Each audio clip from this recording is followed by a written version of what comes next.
Why don't we just start at the beginning? How did this all start for you three? Let's see. Well, it all started as kids. We would listen to our grandmother tell us stories. We called her Ma. The way Ma did it with us wasn't typical. She was magical.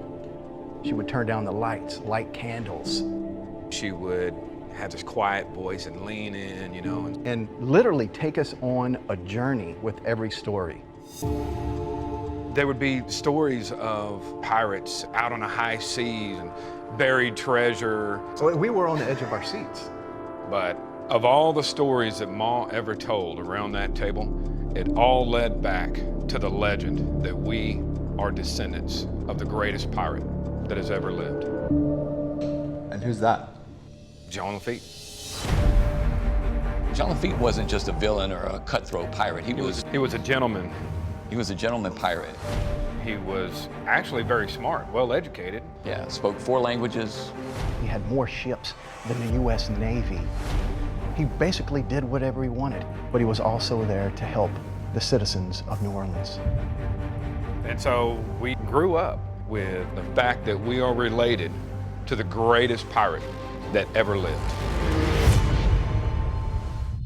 How did this shape you? I mean, you don't look like pirates. You know, I think, does. Hearing the stories as a kid sent us on crazy adventures. As kids, you know, we weren't into video games and watching cartoons.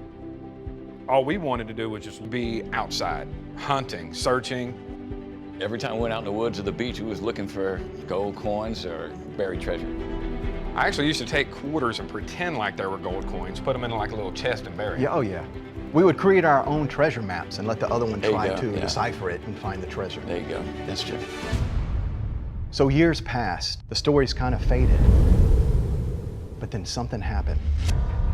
One day, Aunt Sue, Jay's mom, asked us to come over and help her move. Yeah, Ma had passed away, and we had a lot of her stuff that had been in Sue's house. Right, and we finally got up into the attic, and there was things that hadn't been moved in years. And it was dusty, and we found this old box, and we opened it up, and it had French documents in it. We kept seeing references to Lafitte's lost pirate ship. There was proof. All of a sudden, we had something in front of us that validated those stories. As we're going through the documents, we learned that one of his actual ships sank in a lake a few miles up the road from where we lived. That is where our quest began. After years and years of discussions with local historians, Looking at maps and weather patterns, talking with locals, it finally paid off. We found Lafitte's lost pirate ship. once we found the ship, things got crazy. The Hicks boys from Baytown. The notoriety was overwhelming. And we knew from that moment on that this is what we were going to do. Anyone with a story started to call us. All kinds of crazy stories. It's been a while since you've dove. Hope you're ready for all this. Everyone who's lost a ship or had a mystery that involved the water, they called us. How come one of us didn't dress like Hooper from Jaws? Survey companies, university research teams. Oil companies will find something they don't know what it is. They call us now. Hang on, boys. Look out. Big one. Holy Sometimes divers will call us because they'll be diving off some of these wrecks and think they see a creature. Mermaids. Somebody's got to go check it out. And we're not afraid. Mermaids. We have not found a mermaid yet. But at the end of the day, we take our jobs very seriously. It takes a family effort to pull off a successful mission. A lot of the salvages we go on come with stories, and a lot of these stories have to do with shipwrecks. And usually when we can't find any information about them, we go to my friend Randy. Hit me. Well, we got a hit somewhere maybe about 50 miles off Matagorda Island. Massive hit. Randy's the guy that knows the stories that the universities don't know. He's the guy that pulls out the book in the corner that's dusty, opens it up, and somehow pulls out the information we need. San Esteban. San Esteban. This was a big vessel. There was a total of 4 ships. San Esteban was the biggest one, and I know that there was like 180 tons of silver on that ship. Randy, he knows everything about the Gulf of Mexico and anything that's been through there. Here's the deal. It went down with 300 people on it. About 30 of them survived, but the Karanko Indians got them when they got to shore. That's right. So needless to say, 2 survived. And history books show that it was the captain and the pastor. Could it be out here? The truth and the treasure. That's right. Truth and treasure. Love it. So, what's it like working with family? Well, actually, I enjoy hanging out with these guys, and For the most part. yeah, for the most part, we get on each other's nerves. On one hand, we love working with each other because we're family. On the other hand, that also makes it a little challenging at times.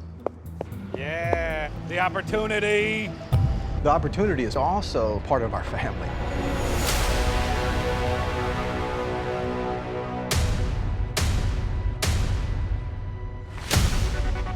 We couldn't do this without her.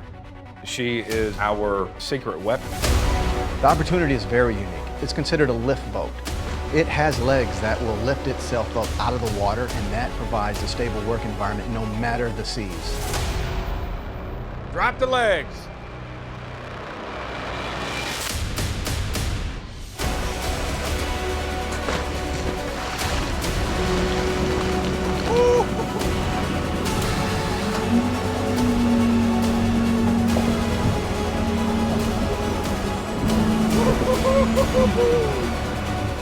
She's not very handsome, but very tough. Hey, she don't have to be pretty.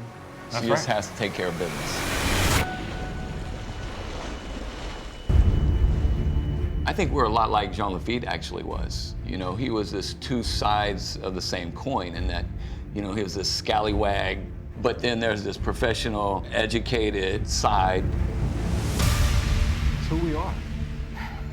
Except for the killing part.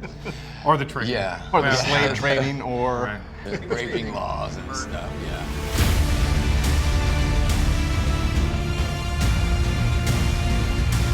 Never in my life did I think Ma's stories would have launched us into a career.